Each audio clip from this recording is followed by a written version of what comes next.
जीत fix.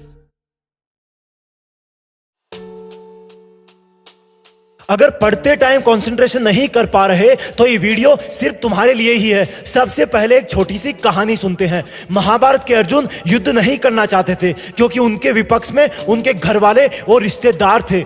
लेकिन भगवान कृष्ण ने कहा कि अर्जुन, अगर तुम इस होने वाली युद्ध में खुद को होने वाली मौतों का दोषी मानकर दुख कर रहे हो तो ये बिल्कुल गलत है, क्योंकि ये सब लोग तो वैसे ही मेरे काल चक्र में मारे जाएंगे, यानी कि उनकी मौत तो पहले से ही निश्चित है। इसलिए क्या होगा और क्या नहीं होगा वो तो मुझे पहले से ही पता है। तुम क्यों इसको सोचकर अपना चित्त खो रहे हो? इसलिए तुम बिना कुछ सोचे जाओ और अपना कर्तव्य धर्म निभाओ। बहुत बड़ी सीख है इस लाइन में। अगर तुम जीतते हो या हारते हो तो ना तो अधिक खुश होना और ना ही निराश होना, क्योंकि तुमने वो किया जो तुम्हारे वश में था और हुआ वो जो ऊपर वाला चाहता था। और जब ऐसा सोचोगे तो तुम्हारे अंदर से किसी भी प्रकार का हार का डर निकल जाएगा और तुम कंसंट्रेट होके सिर्फ अपने वर्तमान के काम पे ध्यान दोगे। अगर तुम पढ़ाई कर रहे हो तो सीधी सी बात है, कहीं ना कहीं फेल होने का, सिलेक्ट नहीं होने का या मार्क्स कम आने का डर जरूर लगा रहता है। लेकिन मुझे ये बताओ कि मान लो अगर तुम्हारा पेपर खराब हो गया तो क्या तुम कॉपी चेक करने वाले के शरीर में घुस के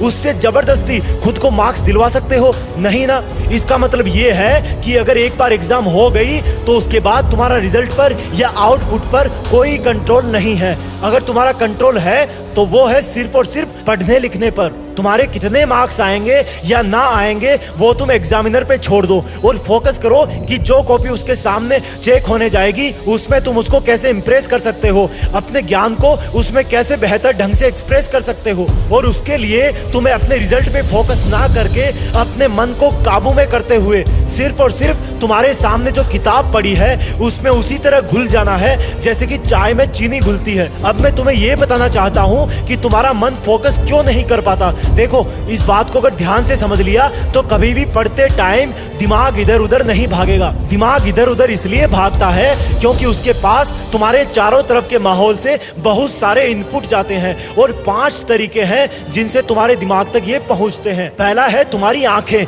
यानी कि जैसे अगर तुम पढ़ रहे हो और तुम्हारे पास में मोबाइल रखा है और उसमें कोई मैसेज आया तो तुम्हारे आंखों के जरिए वो तुम्हारे माइंड तक पहुंच जाता है और तुम्हारा कंसंट्रेशन भटकने लगता है। दूसरा इनपुट है तुम्हारे कान, यानी कि तुमने ऐसी कोई बात सुन ली वो अब तुम्हारे दिमाग में ही घूम रही है। जैसे किसी से फोन पे बात करना, किसी ने ऐसी बात बोल दी जिससे तुम अपसेट हो गए या फिर एक्साइटेड हो गए। दोनों ही परिस्थितियों में तुम्हारा कंसंट्रेशन कम हो जाएगा। दिमाग में तीसरा इनपुट जाता है तुम्हारे नाक के जरिए, यानी कि खुशबू या गंध। अगर तुम पढ़ रहे हो और कहीं से गर्मा गर्म पकोड़े की खुशबू आ रही है तो ऑब्वियस सी बात है तुम्हारे मन को नाक के जरिए इनपुट मिल रहा है कि कुछ बन रहा है और तुम्हारा मन पढ़ाई से निकल के खाने की तरफ चला जाएगा। चौथा इनपुट है तुम्हारी जीभ, यानी कि स्वाद। सोचो, तुम पढ़ रहे हो, व्हाट्सएप पे दोस्त का मैसेज आया कि यार आजा गली में चिली पोटैटो खाते हैं। अब तुम्हें पता है कि उसका स्वाद कैसा होता है, तुम्हें उसका स्वाद अच्छा लगता है और तुम्हारा माइंड अपने आप उसकी तरफ भागने लगता है। पांचवा इनपुट है तुम्हारी त्वचा, यानी कि स्किन। सर्दी लग रही है, गर्मी ज्यादा है या पसीना आ रहा है, इस तरह का इनपुट तुम्हारी स्किन से ही माइंड तक पहुंचता है और इससे भी कंसंट्रेशन भटक जाता है। यानी कि तुम्हारी इंद्रियां ही तुम्हारे दिमाग तक वो मैसेज पहुंचाती है जिससे मन इधर उधर भागने लगता है। अगर तुम्हें पढ़ते वक्त किसी विशेष इंसान की याद सताती है तो उसका इनपुट भी तुम्हारी इंद्रियों के जरिए ही पहुंचता है। इसलिए अगर दिमाग में घुसने वाले इन 5 गेट को काबू में कर लोगे तो तुम्हारा कंसंट्रेशन कभी भी लीक नहीं होगा। एक बार दोबारा सुन लो, तुम्हारी आंखें, कान, नाक, जीभ और स्किन। जिन स्टूडेंट्स को इन बातों का रहस्य समझ में आ गया वो अपने आप में इंप्रूवमेंट खुद ब खुद देखेंगे। जय हिंद, वंदे मातरम।